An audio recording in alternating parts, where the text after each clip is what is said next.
Para concluir, falaremos do período Neolítico e da Idade dos Metais. Bom, o período Neolítico também é conhecido como Idade da Pedra Polida.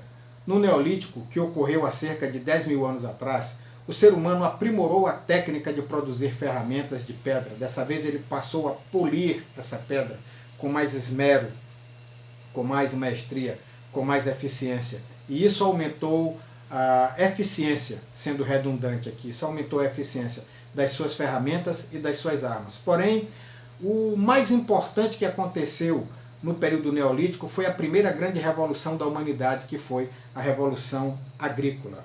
No Neolítico, a Idade da Pedra Polida, a Revolução Agrícola e os grupos de agricultores e pastores passou a ser uma realidade. Cerca de 10 mil anos atrás, 10 mil anos antes de Cristo, melhor dizendo, a Terra passou por um período de grandes mudanças climáticas. As temperaturas se elevaram, as camadas de gelo que cobriam parte da superfície foram derretendo, a caça se tornou mais escassa e os seres humanos procuraram então uma alternativa de sobreviver, uma alternativa a isto. E essa alternativa acabou empurrando-os a aprenderem a plantar, aprenderem dessa forma e desenvolverem técnicas agrícolas que no final se mostrou bastante eficaz para a sobrevivência destes grupos humanos. Acreditam-se que foram as mulheres que começaram a praticar a agricultura. Nós vamos ver no período paleolítico, depois da Revolução Agrícola, a se tornar realidade as sociedades de agricultores e pastores e também o sedentarismo. O ser humano vai deixar de ser nômade, vai deixar de vagar de um lugar para outro, vai deixar de estar seguindo a caça, vai deixar de ser um coletor e vai passar a ser um agricultor, vai deixar de ser nômade, vai passar a ser sedentário.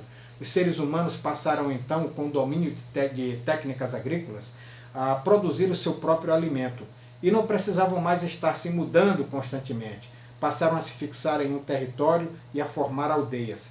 Com mais oferta de alimento, a população logicamente cresceu, aumentou o número de crianças e as pessoas passaram a viver mais. Também houve uma divisão do trabalho por sexo.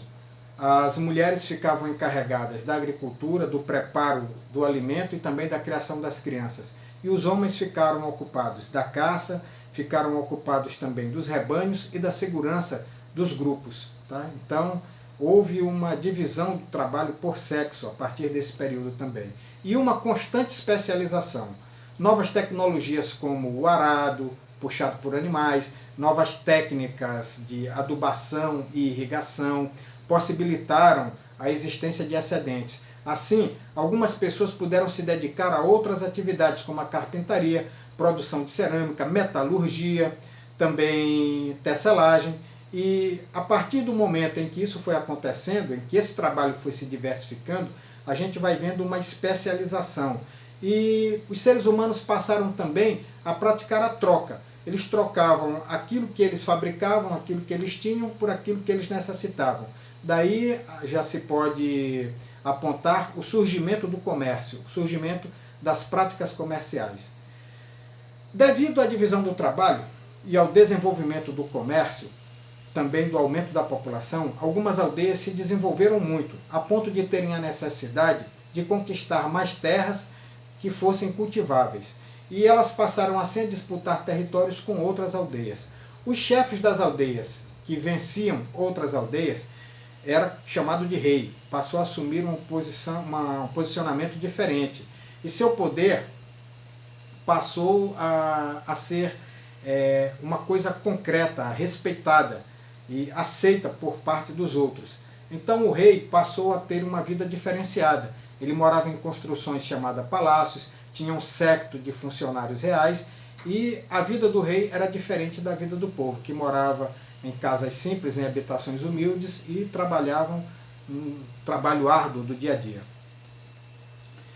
Por volta de 7000 a.C., os seres humanos desenvolveram a metalurgia, a partir de instrumentos de metal trabalhado. O primeiro metal que foi trabalhado foi o cobre.